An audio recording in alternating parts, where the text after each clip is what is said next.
everybody. Welcome to another episode of What a Hell of a Way to Die. It is me, and it is Nate. Nate, it's evening for you. We're recording a little bit later than we normally do. But I know it's that weird time where like you're going from like the sun sets at 10 p.m. to the sun sets at 4 p.m. So is this like the one day of normal sunset that you have in England? It's weird because right now we're having some of the best weather that I've seen in a really long time. And I think I've talked about this literally every single week that we do this show, but June, July, and August were quite disappointing relative to normal summer weather. I mean, what I perceive as normal summer weather in this country, I mean, I've only lived here for 3 years, but last year, for example, we had a really warm spring and a pretty nice summer, and then mid-September it warmed up again, and then it got cold and rainy, and it just was cold and rainy and gray forever. Cold, rainy, gray, a little windy is pretty standard weather 9 months out of the year. This year we haven't really gotten that, but then randomly we've been having unbelievably nice weather, like highs in the high 60s, low 70s, really clear, low humidity, just perfect fucking weather. And, you know, I went for a run on Monday, and, you know, I suppose I'd eaten a more substantive meal before than I normally would when I would run. But I went out with a plan because, like I said, I've been trying to train towards an eventual goal of doing an Olympic distance triathlon. And, the run in that event is a 10K. And so I'm like, well, I'm trying to train towards that. So I was going to do it had been a little while since I'd run because I'd recently been cycling a lot. So I was like, fuck it, I'll do an 8K. And I went out and it was just so nice out that I was like, this is awesome. I'm just going to round this out and finish the 10K. And I was able to, and like probably one of the best runs I've had in a really long time. So weirdly, we're getting insanely nice weather almost as like a one-off, like a fluke. But I know for a fact that it's going to be back to the traditional gray, windy, cold, windows closed, radiators on. It could be 9 a.m. It could be 3 p.m. It could be April. It could be November. It could be January. Doesn't matter. It's just that is the standard. And right now we're getting this weird deviation where London feels like literally the nicest place on earth. Maybe some British scientists got together and discovered that, like, well, technically, if we raise the Earth's temperature by 2 degrees centigrade, England will just become phenomenal to live in. Just sun all the time. Yeah, but the problem is, if there is a hypothesis based on the fact that lots of ice melting and warming temperatures will dilute the jet stream, which channels warm water from the tropics, specifically near the Caribbean, to Northern Europe. And the countries that benefit the absolute most in terms of moderating climate from the jet stream are Ireland and the United Kingdom. So on one hand, if the earth warms up, London could become warmer and overall just like more temperate and just like slightly warmer and great. On the other hand, if the jet stream stops, suddenly the United Kingdom will have the same climate that its latitude adjacent countries have, i.e. Northern Canada or Norway or Sweden, famously temperate countries with not cold winters. So, and no building in this country is built to withstand those kinds of temperatures. In a lot of cases, both water mains and or certainly drainage, but in some cases even like the water mains are built so close to the walls or even outside the walls, like structural walls of buildings, that genuinely, if you started having, you know, pipe freezing temperature like we grew up with in the Midwest on a regular basis here, like it would be an absolute disaster. It would be like the viral video in Texas of, you know, like the fan dripping tons of water and then the ceiling collapsing. Like that's what's on the cards if the jet stream stops. So yes, there is a part of me that wants London to be just a little more like this more often, but there's another part of me that's like, knowing our luck, it would wind up being basically ice hell. And no one wants that. We complain enough about the weather as is. We really don't want ice hell. Well, here's hoping that you guys managed to figure out how to colonize climate as well and rein it in. So, however, hey, look, maybe British avocados will have that real I don't know, pasty taste to it that really comes with the avocado. I don't know. Here's hoping that at least we don't die of horrible climate change catastrophes. But speaking of catastrophes that are easily avoidable if you're not fucking stupid as shit, There's a pandemic still going on, and I'm sure that I know that we've talked about it at length in a lot of ways, but Nate, you found this article, and this is from a couple of months ago, but goddamn if it doesn't still, like, when it comes to people being dumb about COVID, it's really like there is no, that was 2 months ago. That's old news. This is new news now. It's still the same kind of bullshit. But man, you found something that would really hit close to home. You found something from Politico that's called "What's COVID? Why People at America's hardest partying lake are not about to get vaccinated." And this is, of course, the Lake of the Ozarks. Yeah, exactly. Nate, what do you know about the Lake of the Ozarks? What do you know about my I don't people? know anything about the Lake of the Ozarks. My only familiarity with the Ozarks in general is having been made to read Where the Red Fern Grows in grade school. So I know that the Ozarks exist. I know that there's mountains in southern Missouri, northern Arkansas, and that it's like not exactly the Alps, but it's like rugged kind of, mountainous area. That's it. If you are a fan of the Netflix show Ozark, very, very little, and I mean like maybe about 2% of that is actually shot in the Ozarks. And this is very telling by if you know like what Missouri trees are, like a huge fucking nerd that I am.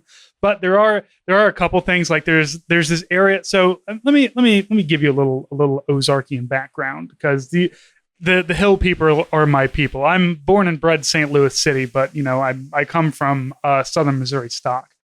So the Lake of the Ozarks, down in southern Missouri, there's a lot of lakes, and they're not like the big round lakes that you're used to. So they're like, if you take a long skinny lake, right, make it run north to south for about a mile or so, and then you just have these like little branch offs from it. So you imagine like a rib cage, I guess. So you have this one main stretch, and then just like off each side you have these little coves. One of the biggest spots that everybody always talked about, you're going down to the lake. Usually that means specifically you're going down to Osage Beach. You're going down to quote Party Cove, as they call it, where basically a lot of people just kind of get their boats together. Everybody ties their boats together into one giant drinking raucous island of insanity. And that's what Missourians do. That's where we go, because we don't have an ocean that's nearby.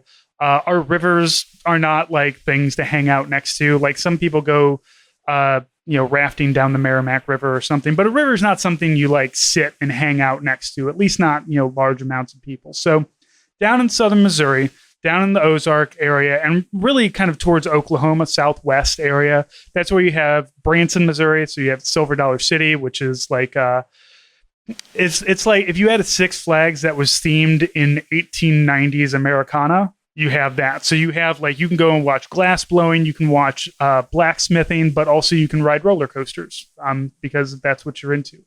Though I will say, Silver Dollar City is where I discovered my very first entire potato fried on a stick, where they like spiralize it and then they dip it into a fryer. The only other place I've had that at was a Korean barbecue chicken place. So we obviously ripped off some of our gross fare food from Korea, but it's fantastic. I highly recommend a entire potato spiralized and fried and salted. Phenomenal.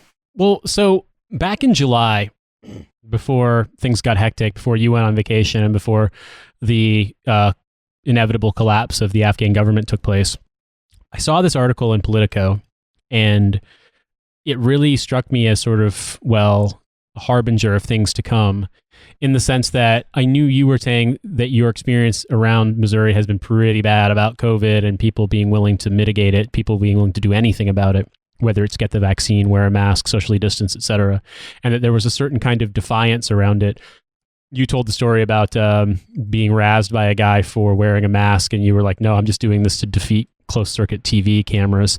But this article was entitled, "What's COVID? Why People at America's Hardest Partying Lake Are Not About to Get Vaccinated." And this came out 27 July.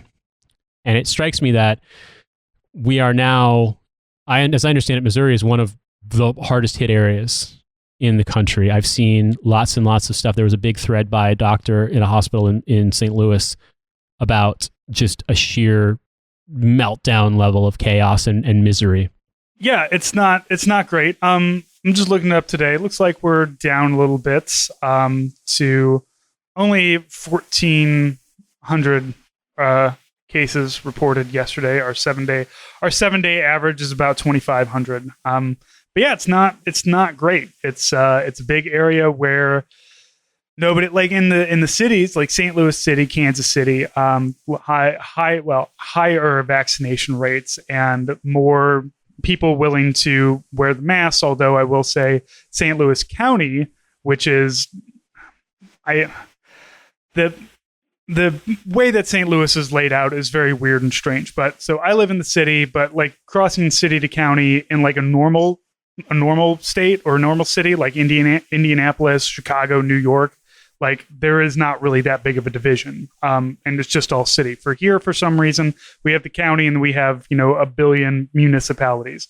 Something that came up during the Ferguson uprising in 2014 when people realized like it's not St. Louis technically, but there are St. Louis cops there caving in heads for some reason. We're not too sure why, but everybody's just, there being an asshole regardless. So, this is like inside of the city is fine. The county definitely have a lot of people screaming at school board meetings about how their kids are all fucked up because they have to wear a mask. Certainly has nothing to do with their parents making a complete ass out of themselves and being put on TikTok and YouTube. I'm sure, but I sometimes wonder, like, I know that there is going to be an emotional and psychological toll of COVID going forward for our kids, just, in general, because it is a pandemic that's been lasting for 18 months. These are the years that my daughter is starting to remember, and she will always remember my first memories of being in a mask. But at least there is not yes, I had to wear a mask. And also, my father was incredibly embarrassing online in a way that is on video. See, I'm embarrassing online in very different way. We don't do video content. We're just embarrassing. Exactly. We just do all text and bad Photoshops, and that's it. So I'm gonna read this article and we'll react to it as we go. But I feel like this struck me as a harbinger, and then as things started to spiral out of control in particularly the Deep South, there was zero feeling of vindication. There was zero feeling of being smug. Nothing like that at all. I was just kind of sad because I know that here in the UK, there are anti-mask, anti-vax people, anti-lockdown people. I'm actually sympathetic to some of the stuff with regard to lockdown, people being mad because the government has provided less support for individuals here than the US even did with UI.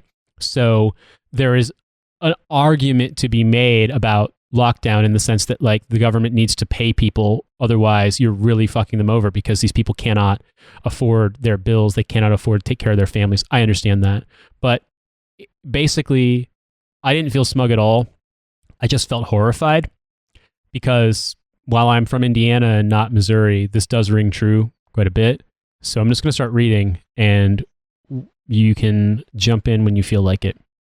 So this is set in Osage Beach, Missouri.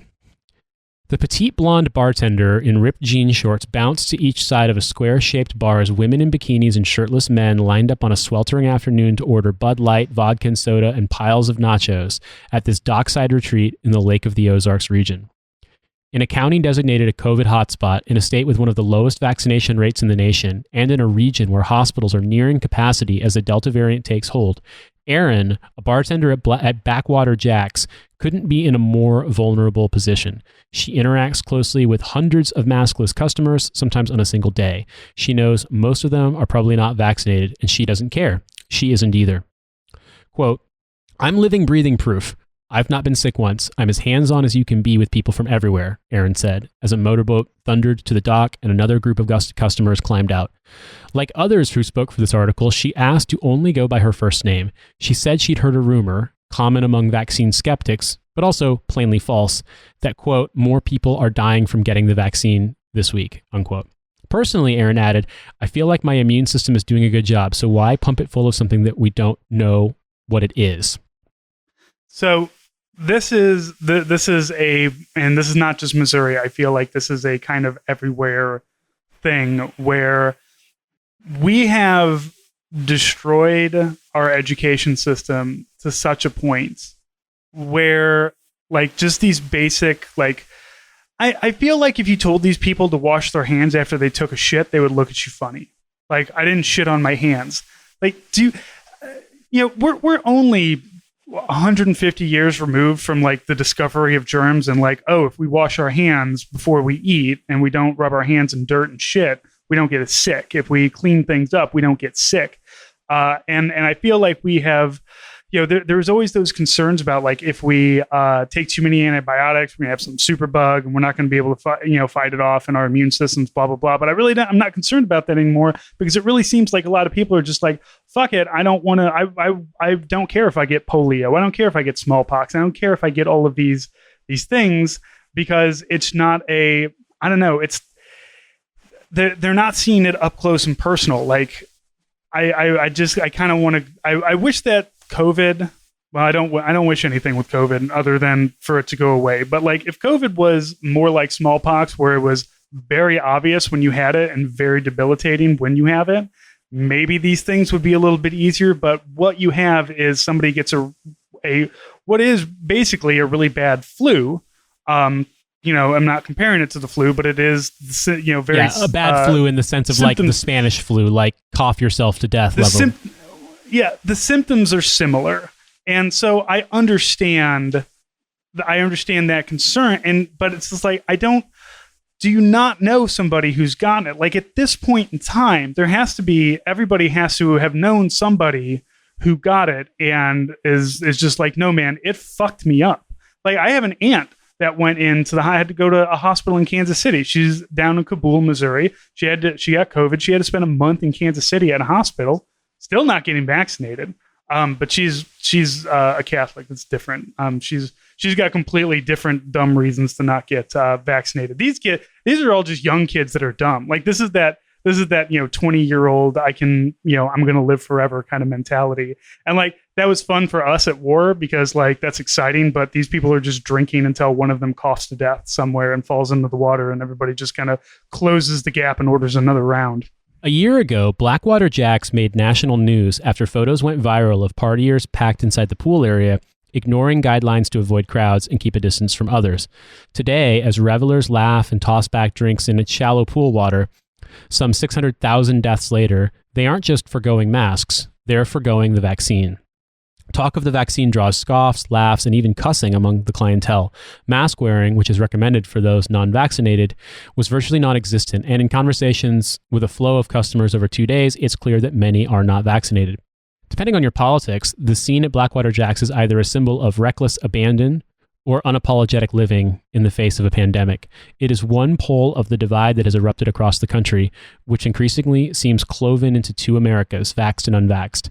In the Lake of the Ozarks region, where Missourians and out-of-staters pour in to boat, fish, sunbathe, and party, to be unvaxxed is a source of identity and, at times, pride, a totem of one's independence and politics. Interviews with dozens of the clientele frequenting dockside bars, restaurants, and resorts in this area, famously featured in the Netflix dark drama Ozarks, revealed an opposition to the vaccine campaign and a disbelief in news around the Delta variant so intense it bordered on belligerence. No promise, they say, would entice them to voluntarily get vaccinated, not a $1 million check or a plea for a loved one or the encouragement of Donald Trump himself. Among the few who admitted to getting vaccinated, some described as being shamed by friends or family. One woman, Brittany Hanlon, who wears a mask while battling cancer, said she was heckled for doing so while walking through a Walmart. "Take off your mask," two women shouted at her as she tried shopping. The woman told her, quote, that the mask was making them uncomfortable, Hanlon recalled. Quote, "which I don't understand. It's not like I was doing anything mean or inappropriate. I just had a plain black mask on," unquote. An employee at the Ha Ha Tonka State Park Visitors Center in the Lake of the Ozarks area, Hanlon says she wears a mask while interacting with roughly 600 to 700 people a week there. She is typically greeted with sneers and requests that she removes it. These moments, evidence of how social pressures can often pull people away from public safety measures, underscore the hurdles the Biden administration now faces as it battles a resurgence of the virus across the country. The president has attempted to hold up his handling of the pandemic as a top political accomplishment, but those achievements increasingly seem at risk, despite a full-scale push on the local level here and widespread evidence that the unvaccinated are making up an overwhelming majority of those hospitalized or dying from COVID. The vaccination rate remains ominously low. Single-shot vaccinations for adults in the 3 counties within the Lake of the Ozarks region, Camden, Miller, and Morgan, stood at 46%, 35%, and 42%, respectively, according to the Centers for Disease Control and Prevention. It is far from the 70% goal for adults that experts say is needed to achieve herd immunity. Yeah. So my family lived in Camdenton, which is in the Camden County, and Osage Beach. If you're looking at a map of Missouri, it's not all the way. So I was mistaken. Branson is way far down by Oklahoma, and there are lakes down there. Osage Beach in this area is more southern center Missouri, but still Ozarkian. And very, very unsurprising that there are these low vaccination rates, which was always insane to me because I and my wife had to get into a car and drive down to the boot heel of Missouri, which is way down south, and then drive the second time, go somewhere else. So these areas where going to a Walmart, showing up, and like I don't know if it's a doctor or a physician or what, who's there like with such hope in their eyes. It's like, oh, are you from here? Are you getting this vaccine? And it's just like, no, I'm from St. Louis, man. We don't have vaccines there. I have to come to Kennett. And just like that, it's not the people who I need to get vaccinated. And this is back in March. So this is, oh my God, we have a vaccine. It's so great. And if you can get it, go get it as quickly as you can. And now that's all out of the window. And so these are areas I love. Here's the thing that kills me, man. I love Southern Missouri. I know that it's problematic. I know that that not the greatest and most anti-racist people live there. I understand that, but like, there's so much cool stuff in Missouri, and like that's only really only thing that a Missourian would ever say. I love my shitty dumb little state and all the shitty dumb stuff that's in it. We have the largest fountain drink soda cup in the world. How can you pass something like that up? We actually took a picture of that on our way back from getting the vaccine at one point. So I love my dumb little state, and it kills me that like now when my wife and I think about like, okay, we want to do more like traveling around the US and like doing little experiences around, and like pretty much all of Missouri is off limits to us at this point because I'm going to wear a mask, and if somebody's going to give me shit for wearing a mask, I'm going to push back. Like there's just I'm not going to go into these areas and not do it. My fucking brother-in-law went down to Texarkana area and came back with COVID. He went down there because he works in IT himself, and he had to go down there to help set up some stuff. And just like, yeah, nobody down there was wearing a mask. Like, but also, how do you like? This lady here was saying people give you shit for it, and it's like I can't go there anymore because I don't feel safe. Like, not just from COVID, I just don't feel safe that somebody's not going to come and fucking harass me about wearing a fucking mask. Yeah, and it's like, it's one thing if it's me being harassed, like fucking whatever, suck my dick. But if you've got a kid, like it's not a scene you want to expose your kid to. You don't, when you got to worry about your spouse, your family and stuff, it's just like, I don't know. I wouldn't want to either. I mean, they have all the signage up about masks. They have all the stuff they're supposed to, here, but they aren't enforcing it. And in the sense that because the government isn't enforcing it, they're not enforcing it on Transport for London. So any of the public transit, for example. And I would say probably about. And you know what? I'm at a point where I don't give a shit. Like, if you don't want to wear a mask, that's fine. Just don't fucking wear a mask. But don't give me shit for wearing a mask. Yeah, well, that's the thing. That's the point of the whatever I feel I need to do to feel protected, even if I just have a cold or if I have a flu. Like I wish that we had that. I wish that like in Korea and I know in Japan, you got the sniffles, you put on a fucking mask because it's rude to pass that shit China along. As well. That's actually kind of a newer thing too, and I think it wasn't. It is definitely more common there, and I think it's not immediately recently, but North America and Europe got off pretty lightly from SARS, whereas in East Asia it was very hard hit, and so people really don't fuck around with that kind of thing. Like they take it much more seriously as a result. And also MERS was so scary because MERS was weird in the sense that it was so incredibly deadly that it was kind of hard for it to spread because it basically killed almost everyone who got it. So there wasn't an opportunity for as much transmission in the way that it played out. Now, obviously, there could have been, because of the fact that, people who got it were more or less incapacitated by how severe the fever was and then died from it. But what I wanted to say was exactly what you said, Francis, which is maybe if I went to, the extremely white Tory, racism, Baz parts of Southern England, I might get harassed. Who knows? We're going to go to the city of Bath. The week this comes out, I'm turning 37. And so Cynthia and I have taken some time off, and we're going to go see Bath and go see the Roman Bath ruins and stuff and check it out. Is that why it's called Bath? Are you serious? It's called Bath Spa. And yeah, like it's literally like the city. The city is because there's a Roman baths there. Yes. See, and now we joke about like Upper Dicker and Lower Dicker roads. Like, oh, those are just silly. No, there may be an Upper Dicker and a Lower Dicker there. I don't know what they are, but apparently the English just kind of show up and like, what are we going to call it? What's here? Fucking trees. Look. In fairness, a lot of those really weird sounding names are because that was the pre-English language name for these things. Like, or there's like a morphology or etymology based on like Saxon words or, like languages that predate the English language. And so the way that these names get formed is just because like that's what they were called, before we had standard English, before we even had English at all. I mean, if you ever look at the bilingual version of Beowulf, which is written in Old English, it looks like Icelandic. Like there's almost no words that look the same as modern English. So like that's a whole aside thing. But the point I wanted to make is I've never had anybody give me shit. I never had anybody look at me askance. The thing is, they're not enforcing it. So if you don't want to wear a mask, you don't have to. We benefit from a climate here in this country by and large that it's warm enough in the winter and cool enough in the summer that you're not going to explode your pipes by leaving a crack in the window in winter, and you're not going to suffocate. You're not going to be dying without air conditioning, aside from like there are some really hot days. So like, for example, I had to go to a medical thing today to get like a battery of tests done as like a routine screening.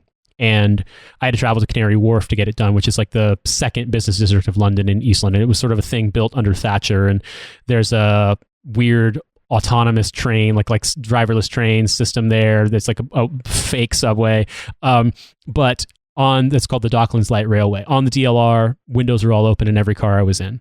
On the bus, windows are all open. They're just a little bit. They can't open that wide, but they're open. There's ventilation. The doctor's office, windows were open. Everyone in the doctor's office was wearing masks. Wore a mask the whole time, except for like a few things where I couldn't. And so, while it's not optimal, like it's not the absolute best it could be, it's still better than a situation where like not only are you dealing with people who refuse to get vaccinated, but you're also dealing with people who refuse to get masks or even take it seriously. And the UK has not yet started vaccinating people under 16. And there are huge inequities in terms of vaccine uptake, just like them being provided to people.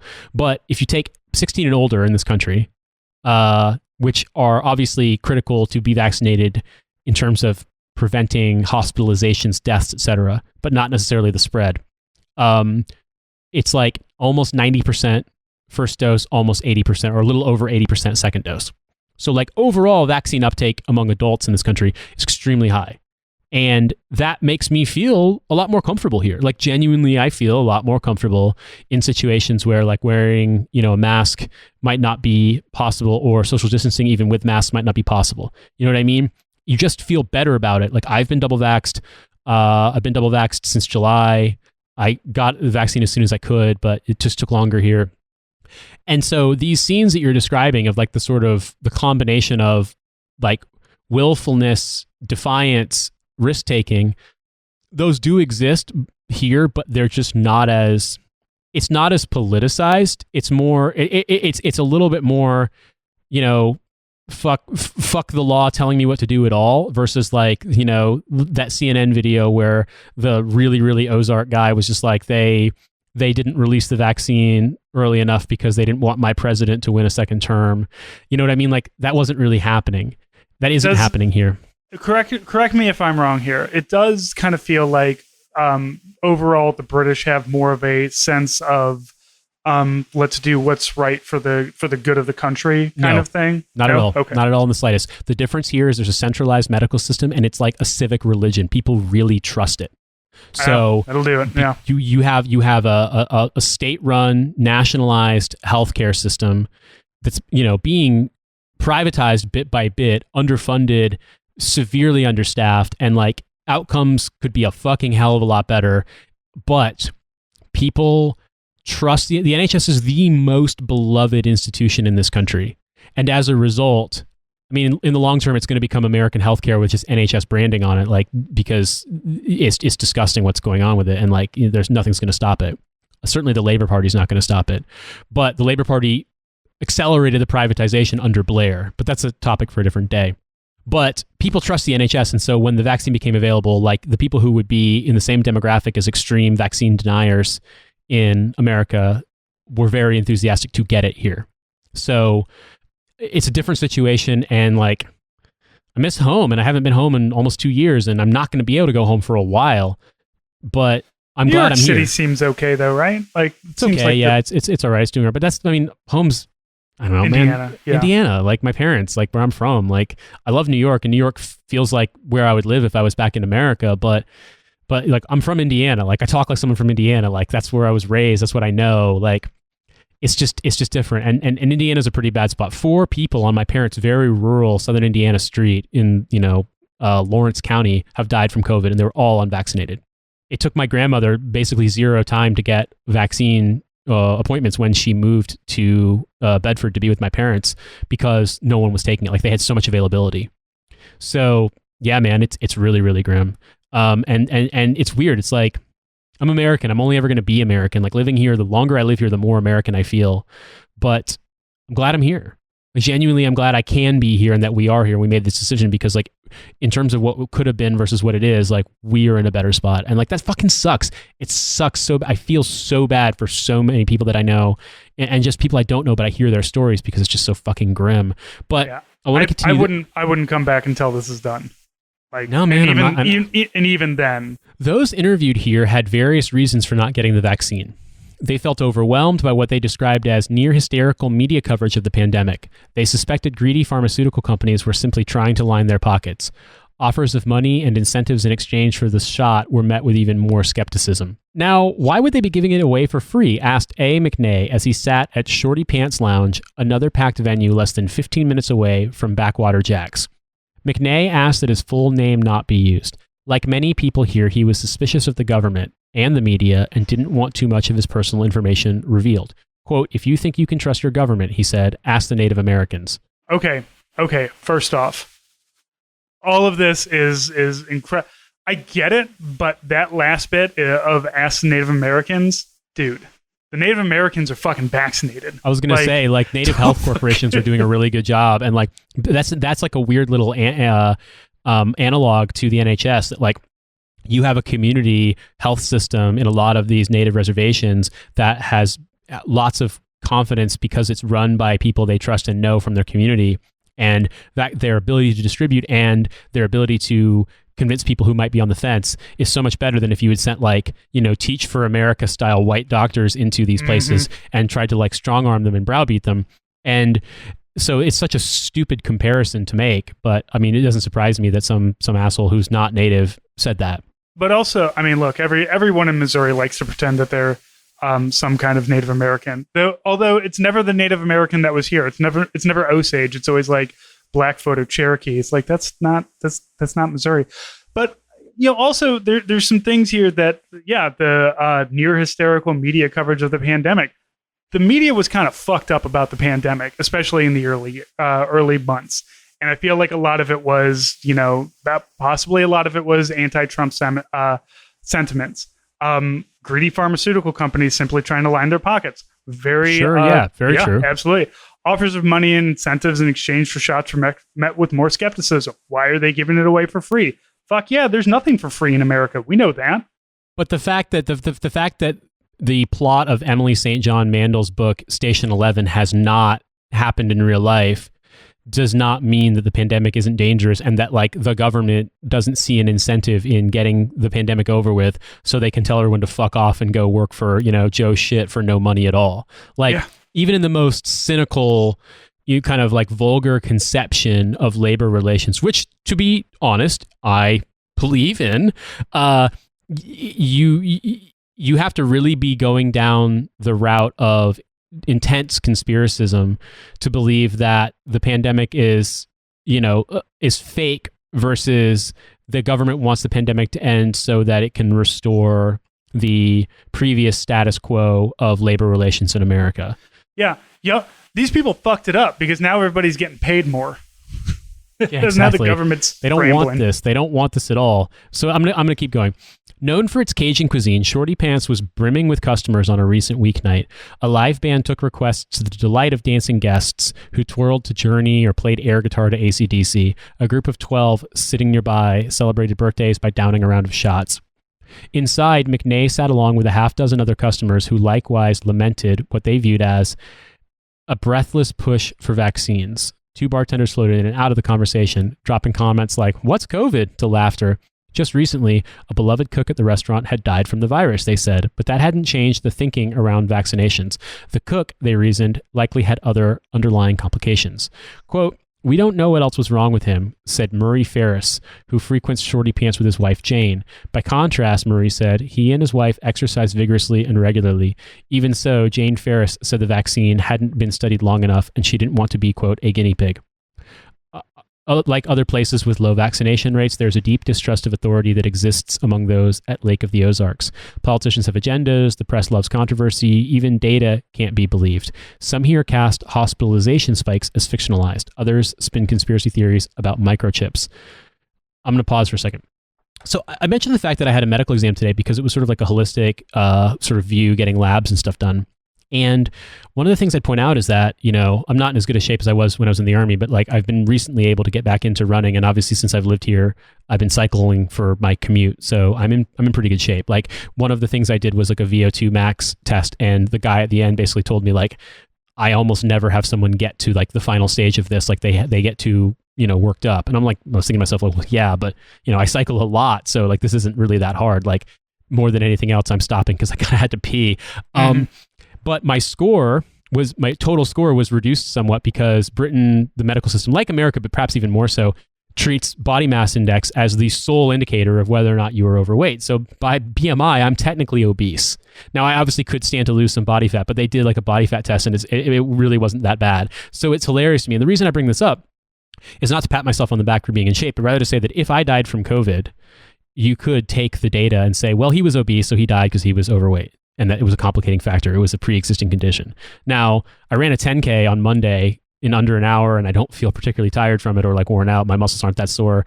I'm at the point now where like recently I've been cycling anywhere from 50 to 70 kilometers a week. So I can't do the conversion to miles in my head because everything I do is in kilometers with the way I track it on my watch. But like it's a lot. And it's, city cycling. Like it's in and around. When I commute to our new place, I'm putting in about anywhere from 45 to 55 minutes of cardiovascular exercise per day, and then I'm also doing other stuff on the side. I don't drink basically at all anymore. I don't smoke cigarettes. I barely smoke weed.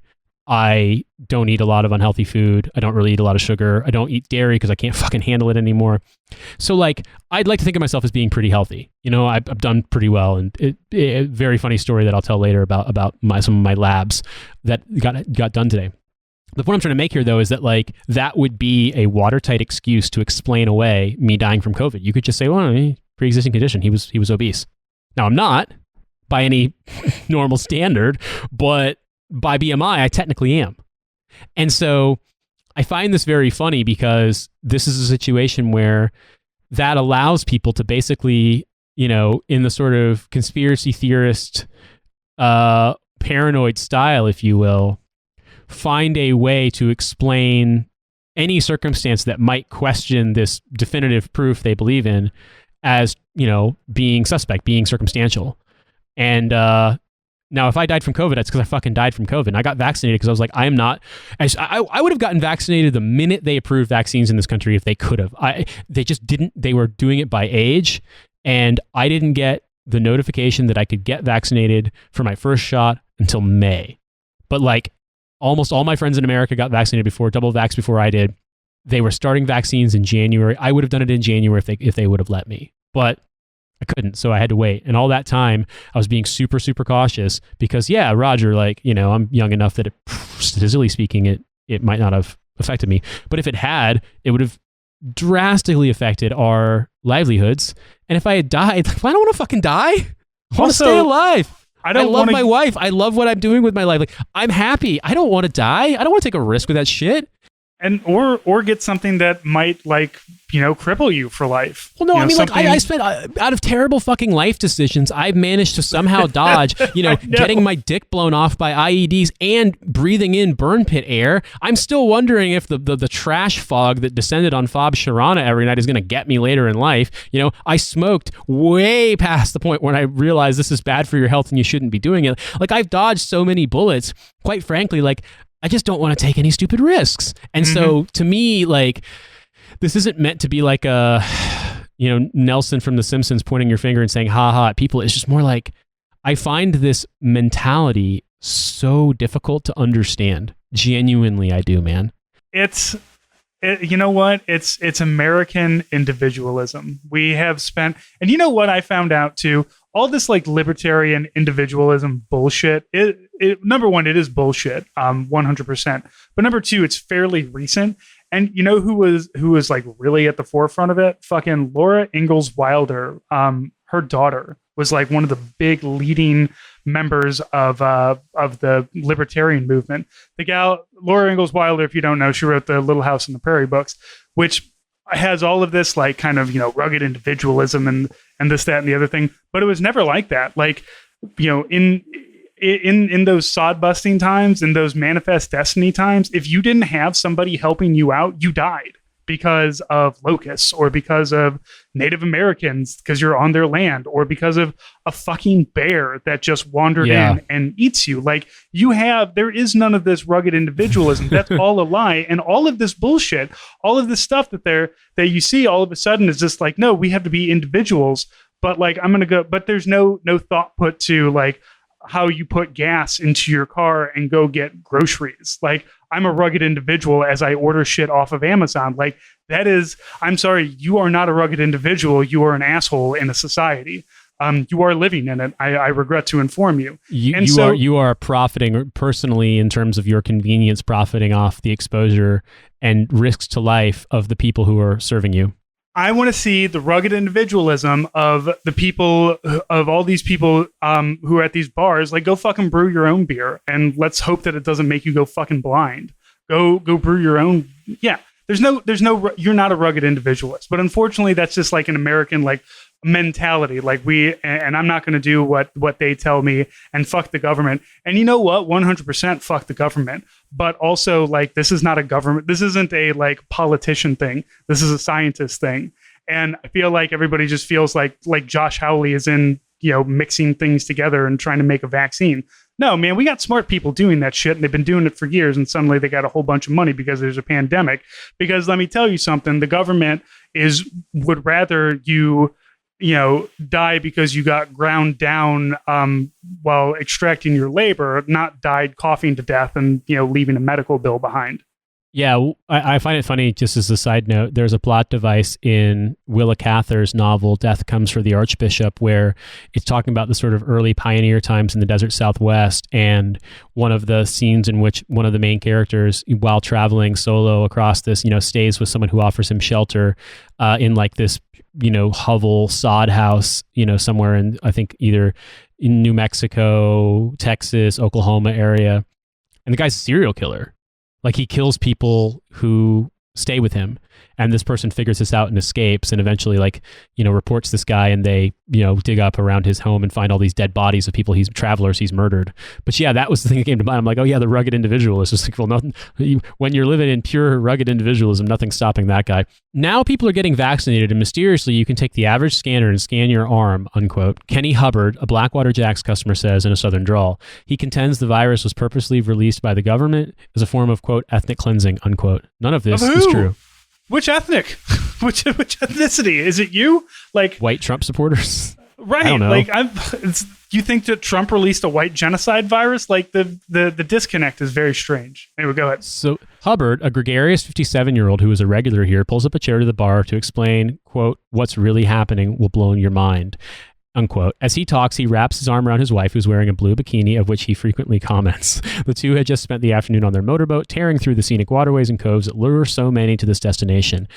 Asked what proof he had of his claims, he clicked his tongue twice, quote, I can't give everything away, baby, unquote. While conspiracy theories, misinformation, and paranoia may be playing catalyzing roles in discouraging vaccinations, it's impossible to escape the reality that politics is too. In this current vaccine push, some people see an attempt to diminish the former president they love.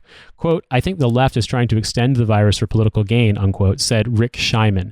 Scheiman did get the vaccine in part because Donald Trump was behind developing it, he said, but he doesn't necessarily think it's needed.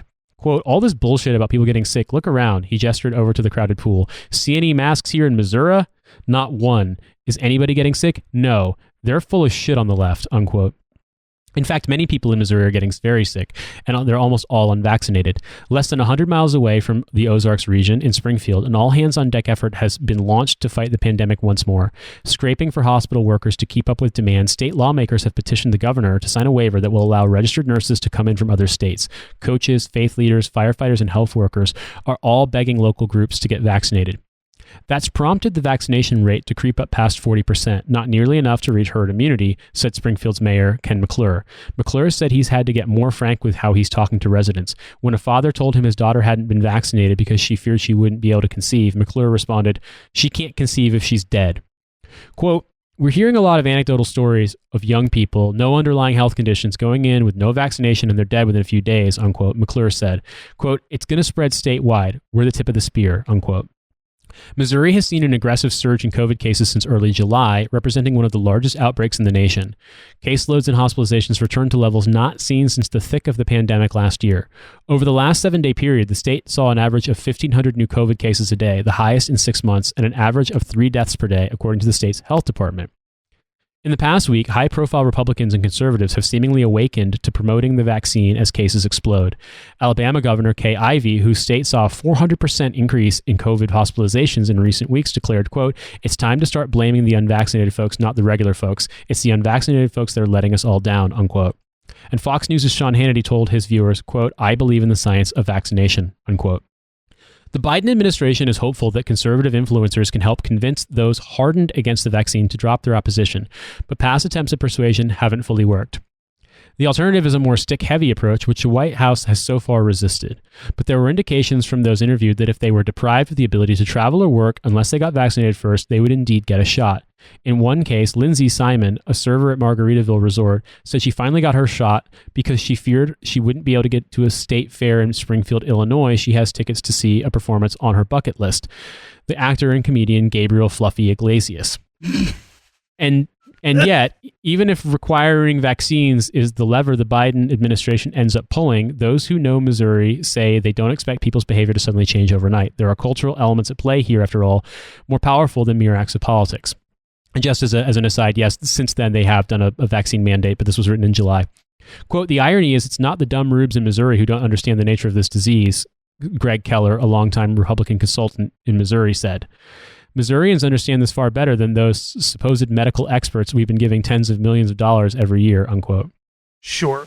I'm sure that the denizens of fucking Osage Beach, Missouri, know more than medical Again, if it was killing more people, I didn't bring this story to make fun of Missouri. I brought this story because I knew that you could comment on it from personal experience, and that you talked about going down to the boot heel. You talked about like the despair at how not serious it was being taken.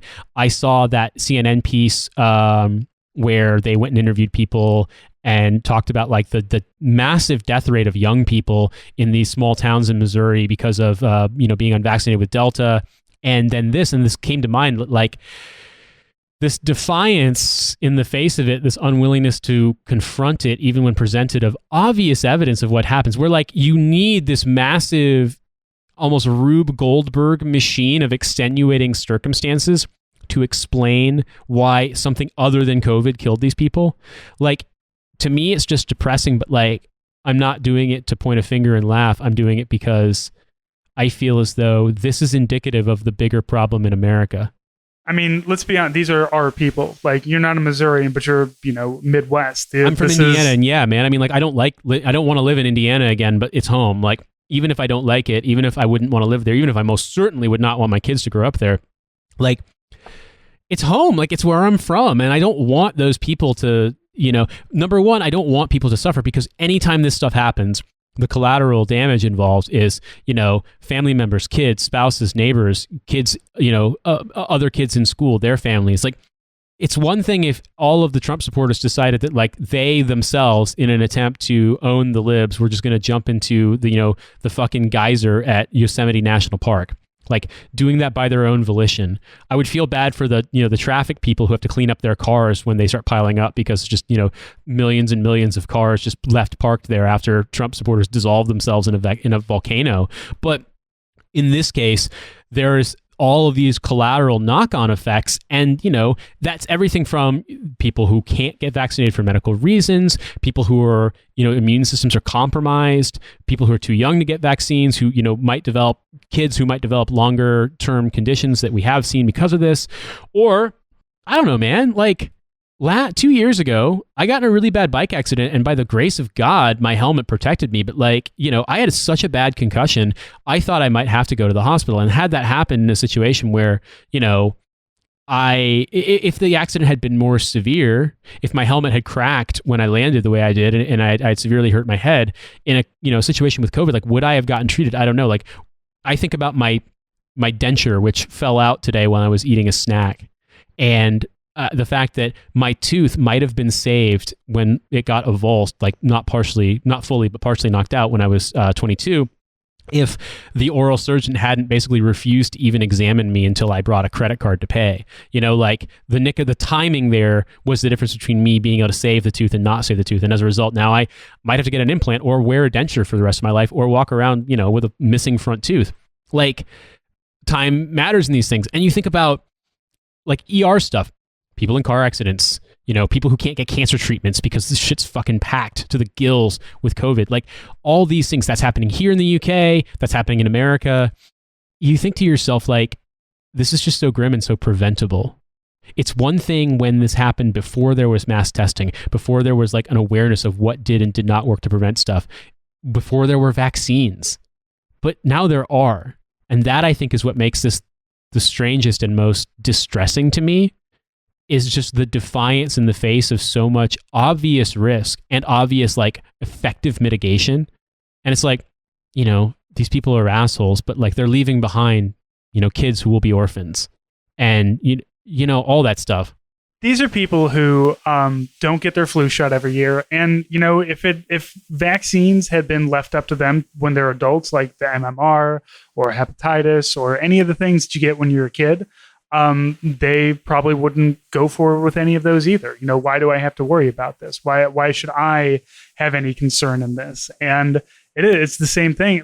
And it's that, like, I can't see it. Like, I can't see the germs, and I can't see what's really going on. And yeah, we had a guy die, but he was kind of overweight, or maybe he already had a bad cough. So it's easy to just say, like, well, that's easily explained away, to make myself feel better. But it is there's just such a, like you said, it's so easy to stop this. Like, it was easy to stop it in the beginning. And I remember, like, my wife coming home and, like, wiping down the groceries and everything, because we just had no idea, like, how this thing happened. And now we know it's like, well, you're vaccinated, you're outside, you can take your mask off, it's fine. Nobody's, there's not a problem there.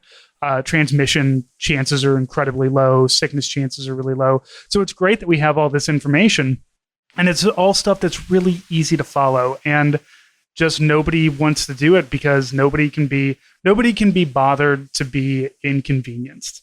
And I think that that's the biggest thing, is that unless I get sick, I'm not being inconvenienced. And it's not thinking about the other people that are around you, and not thinking about, how does this affect my family? How does this affect anybody else? It's always, how does this affect me personally, specifically, and nobody else? Everybody else, go fuck yourself. So, for those people, it's like, I got nothing for them. Like, if you want to be an individual, go be an individual then. Like, I can't, there's no carrot on a stick that you can give to them. And maybe they'll come out the other side, and maybe they won't. And look, man, history is chock full of stuff like that, where you just kind of pat somebody on the back and say, man, I hope I see you on the other side, but I can't guarantee it. And it is sadder because it is preventable. It is something that doesn't need to happen. We're, going to surpass the amount of people who have died in like every war. I think it was like Americans that have died in the Civil War, or I think so. If we're not there yet, we're gonna be before this is over. And you know what? I don't see it being crazy for us to hit 1 million deaths. Like it could be dude. As you said, the people who can't get into hospitals, for routine stuff or for emergency stuff, dying, those should be counted too. Like we have probably well over 1 million that can be directly tied to COVID and COVID response and problems, complications with COVID. And I just like, it's so hard to have that fight anymore. And all you can do really is just like protect your community, protect the people around you, and anybody who's coming in and not mad, you gotta push them out. It's like, if you're not gonna abide by the things that are going to keep all of us healthy, you can't be here. You got to go be your rugged individual somewhere else. And that's fine. I guess what I'm saying is I'm not just, fuck these guys. They can go to hell. I don't have the energy for it anymore. Like we've given you everything. We've given you every tool. We've given you the knowledge, like the internet. Everybody has a fucking phone. Everybody can look all this stuff up.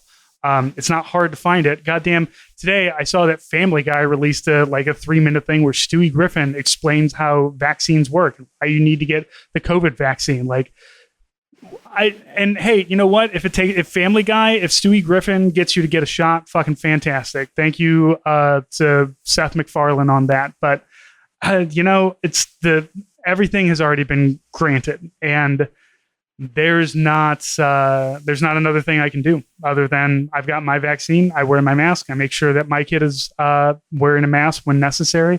And as soon as the vaccine is approved for her, we're going to go and get her vaccinated because that's the smart thing to do. And look, there's always the off chance that a vaccine could cause some complications or some problems, but COVID's going to be even worse. So I take my lesser of two evils, and I'll get the shot. There's a risk to everything, and you're not operating in a vacuum. You're not operating in perfect circumstances. Like that's life. That's the life that we are doomed to live. I feel as though I survived the anthrax shot. I think I'll be fine. There's just so much less suffering if this didn't go the way that it did, and that is very sad to me. And I also feel, something else I forgot to mention when I was kind of going off about this is people who work in medicine. Like, I can't tell you how many people that I am mutuals with or I know in real life who are just at fucking tracer burnout, to use an army expression, because of how much death and misery and also like rage and violence there is. Like just how they basically are getting told to go fuck themselves by people who are there trying to save their lives, and then they just keep dying. And like, because they are humans, they can't help but feel bad for the people who are dying and the people they're leaving behind. And that to me, like, it's weird.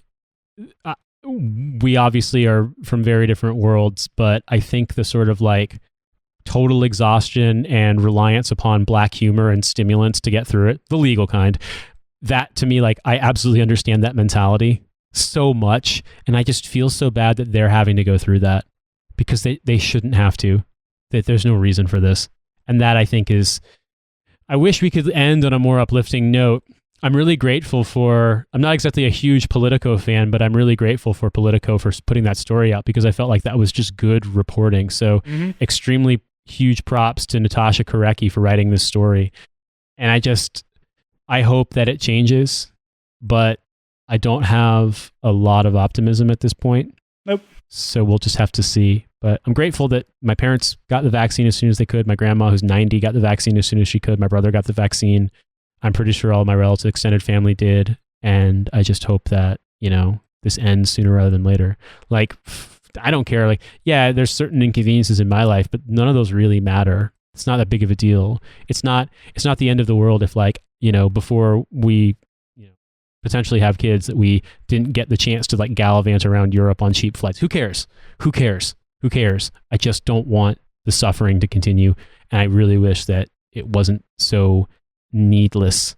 And so if this in any way helps, if for some reason you are a fan of this show and you were hesitant about a vaccine, I hope that this maybe helps convince you. And that's pretty much all I got. And hey, you know what? We will kind of end on a little bit of a high note because the bonus episode, provided we get it recorded. We've been trying to record a Con Air episode for like 3 weeks now. And last time we weren't able to do it because the state of Hawaii just didn't have electricity for a while. So, well, at least where Joe was. So hopefully what we're playing for you right now is a part of us talking about Con Air. Nicolas Cage 1997 movie, obviously, movie that I had never seen. So I'm really enjoying this. We need to do a Red October Hunt for Red October movie too, because apparently you're big into that, and I've never seen that movie either. So we'll have to get on that. But please enjoy. Yeah. What are you gonna do when he goes full Cusack though? You can't handle that. Was he gonna squint and yell at me? I'm not an unpaid like fucking intern on a Hollywood set. I can just hit him. You and me, John. You and me. There can be only one John. Walking into the fucking locker room as Joe's changing. Joe, what are you doing? Putting on the foil. Sorry, is your name technically John? My middle name's John. Yeah. You know what? Fuck it. Line up all the Cusacks. I'll take all of them at once. Joe John. You do know Joe is short for Joseph. Yeah. You've never gone by your middle name, so I don't think it counts. Of course I haven't. John's a terrible name. People might confuse me with Cusack. Battle of the Johns. Yeah, they might confuse you with Cusack. Oh, that looks like a guy who could kick our ass. Oh, no, wait, that's not John Cusack. That's only something you think. So anyway, he's waiting, John. He's Cusacking. So yeah, he figures out they're going to Lerner Air Base. Well, Colm Meaney is chasing a transponder going the different direction. So he steals Colm Meaney's, like, I guess, is that a Porsche? I'm not a car guy. It looks like a Porsche. No, it's a was it Cobra? Cobra? No. He's got a It looks Italian. He's got a fancy 90s car that can only fit 2 people in it. So it is not a 90s car. Well, I mean, I know, but it's like the fancy cars that you would see in the 90s. Like a 70s car. Like now, I don't know, man. I'm not a car guy. All right, I'm sorry. I have no idea. I assumed it was a Porsche. I don't know. It looks Italian. Fuck, I don't care. It's a Stingray. It's a Corvette. Okay. Oh, whatever. So he steals a fancy car and drives Lerner Air Base. The inmates end up landing there, and I guess they figure out that the National Guard is coming. So they land, but the thing ends up crashing. So they get the National Guard. Yeah, they land because while they're landing, there's like a fucking Cessna or something that's in their way, so they have to like pull up real quick so they don't crash into the motherfucker and then set back down again. And then in the process, like the airfield that they're in is essentially like a boneyard for like old broken planes and fucking vehicles and shit out in the desert. And so in the process, they don't quite stop when they're supposed to, so they like skid and they almost crash into a propane tank, but don't. And then in the interim is John Cusack is like calling fucking everybody to like come and like intercept them at this airfield because because he got the message from the dumped body, the air text message. You know what he wasn't calling to do? Arrange this fight. Yay! And then also at the same time, he like discovered like the prison guards and fucking Cyrus the Virus's prison cell, like discovered his like hideaway. Oh God, that's right. And then it exploded. Yeah, and then it's like there's this one like tin in there that says "Don't open this," and the guard opens it, and it's like liquid explosion time, and like everything fucking blows up. How bad are these guys at their job? Like, well, so built an IED in a cell and nobody noticed. And then speaking of bad at their job, so then you get, so John Cusack is like sneaking around by himself with all these like inmates as they, try to wait for the cartel plane to show up. And he's like, fucking stuff up in the background and like, whatever. And then at the same time, the National Guard like shows up storming in like in the distance, and they, Danny Trejo is on top of the air traffic control tower and sees them showing up. And that's how they find out that the National Guard's showed up. And cops. It was National Guard and cops. Yeah, it's just kind of fucking everybody. It's a joint operation. He just called everyone who was like, it's a joint operation as if it was a protest. Right. Yeah. Yeah, they're treating it basically like they would a pipeline protest, but slightly less violent. And with the exception is they lose this time, fortunately. Yeah, so they the prisoners go underground underneath the fucking airplane and find a whole cache of weapons and ammunition, fully automatic machine guns, crates of shotguns and shotgun shells, and grenade launchers. What is the one that's got they got the thumper. They got multiple ones of these. And then they create a bottleneck for all these guys to come down. And like, I'm sorry, how stupid are these cops? Like, and troops? Like, is this troops and you know cops? They're exactly the stupid. And maybe it's because like I'm trained in war at this point, and I would look at that and be like, that's obviously a bottleneck. I'm not going down there. That's fucking dumb. Yeah, but imagine being in the National Guard in like '95. Yeah, that is. I'm wondering, like, especially like the Nevada National Guard. Right. So yeah, they all go down. They find a bunch of propane tanks. Start letting the propane leak out of them down here. Basically, and it's great because Cyrus, the virus, sets up exactly what an IED attack in Afghanistan would be. And he plants it on a sand table as well. Right. There's a rock drill with these guys. I'm starting to come up with like, I think we're like really close to starting a new conspiracy theory here. Cyrus the virus, go on the Jihad cast.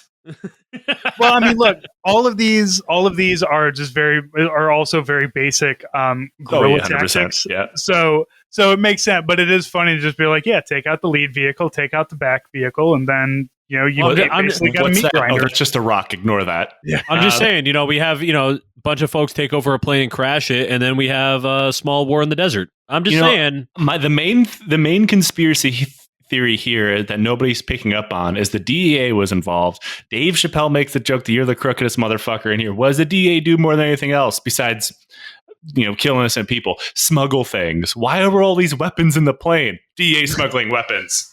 Yeah, I'm surprised they didn't go down there and find like 50 kilos of cocaine too. It's just like, no, that's going with the see, we're smuggling the guns and the drugs, but the drugs are going to go with the guy that we are going to let go, the cartel guy. Yeah, so are the guns. This is just like the prequel to the Obama's Fast and Furious thing. It's just all the cops are charging into battle at this airfield, just screaming based on my training experience as they charge in at the fucking criminals. As they're running towards the plane, like, I'm in fear for my life. I'm in fear for my life. So we get a fun little we get a lot of fantastic explosions. God bless these years of practical effects when they're like, no, we're not going to do it on a computer. We're going to fucking run a shit into shit and blow it up with a bunch of propane so it makes a big, beautiful fireball. You know who else likes to run shit into shit and make a big, beautiful fireball? Fucking Taliban. Look, maybe... Sharks might be onto something here. All right? maybe... I mean, Ving Rhames ends up dying in this. Maybe Cyrus the Virus tries to take up the Islamic call after that. Yeah, you didn't actually see him in the plane beforehand saying the Shahada before this whole thing began. All right, so they managed to get the airplane back out of the dirt that it was crashed into, and get it back up in the air. And like, here's the thing: I feel like that this movie could have ended on that airfield. Like, it was very climactic. Everybody rushing to get there, lots of explosions and everything. We still have like 30 minutes of movie to get through at this point. The second takeoff and crash into Vegas is really unnecessary. I think they just wanted to. They're like, no, this can't end in a city. We got to destroy a city, or this can't end in the middle of nowhere. We have to destroy a city in this movie. No, we can't afford LA or New York. What is a cheap, gaudy ass city that we can destroy in a budget? Vegas. No, I fully believe that Nicolas Cage is obsessed with Las Vegas because so many of his movies revolve around Las Vegas. Like, the leaving the Elvis honeymoon thing too. in Vegas, leaving Las Vegas. All he's the man. I mean, look, he married Elvis Presley's daughter. He's probably, as much as he is obsessed with Elvis, he's probably just as obsessed with a place like Las Vegas.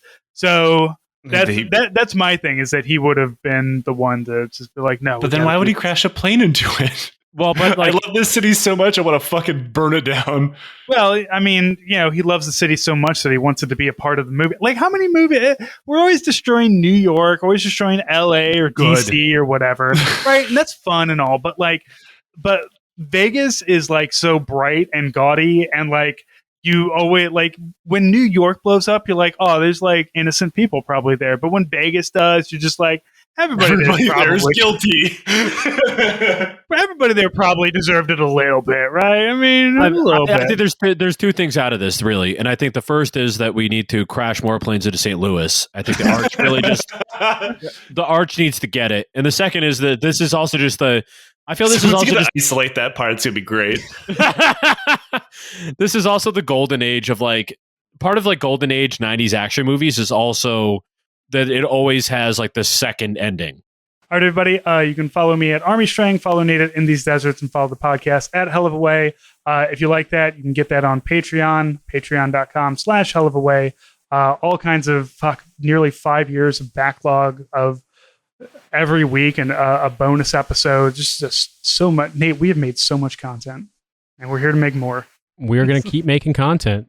Content for getting the content minds. Anyway, everybody, thank you for listening, and we'll talk to you next week.